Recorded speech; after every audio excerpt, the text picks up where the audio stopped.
اعوذ باللہ من الشیطان الرجیم بسم اللہ الرحمن الرحیم السلام علیکم ورحمۃ اللہ وبرکاتہ۔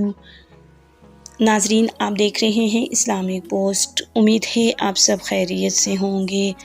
ناظرین، آج کی ویڈیو میں آپ کو دعائے حاجات کی فضیلت، اس کی برکات اور اس کے وظائف کے بارے میں بتاؤں گی۔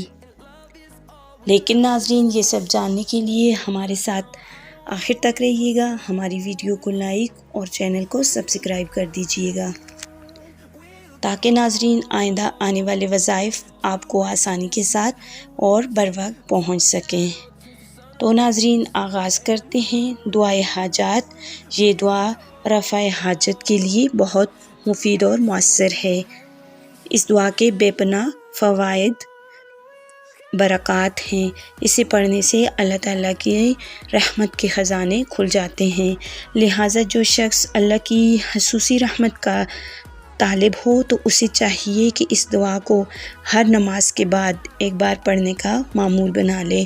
انشاءاللہ تعالیٰ اس کی ہر جائز حاجت پوری ہوگی۔ اس کے رزق میں بھی بے پناہ اضافہ ہو جائے گا، دنیا کے مال و دولت میں غنی بن جائے گا، اور اگر کسی کا قرض دینا ہو تو اللہ کے فضل سے اس کا قرضہ اتر جائے گا۔ اس کے علاوہ اسے پڑھنے سے ہمیشہ اللہ کی پناہ میں رہتا ہے انسان، جس کی بنا پر اسے دشمنوں سے چھٹکارا حاصل ہوتا ہے۔ اگر 2 رکعت نماز میں اس دعا کو 21 مرتبہ پڑھا جائے، جس طرح کی شادی چاہے گا ویسی شادی ہوگی۔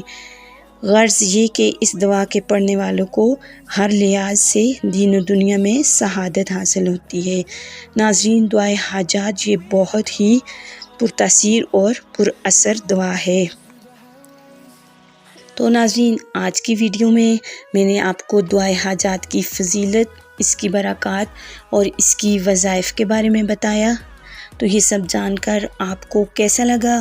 اپنی قیمتی رائے کا اظہار کمنٹ باکس میں ضرور دیجیے گا، اور آپ سب سے ایک چھوٹی سی ریکویسٹ ہے کہ ہمارے ویڈیو کو لائک اور ہمارے چینل کو سبسکرائب کرنا مت بھولیے گا۔ تو ناظرین، ملتے ہیں ایک اور نئی ویڈیو اور نئے وظائف کے ساتھ۔ تب تک کے لیے اللہ حافظ، اپنا خیال رکھیے گا۔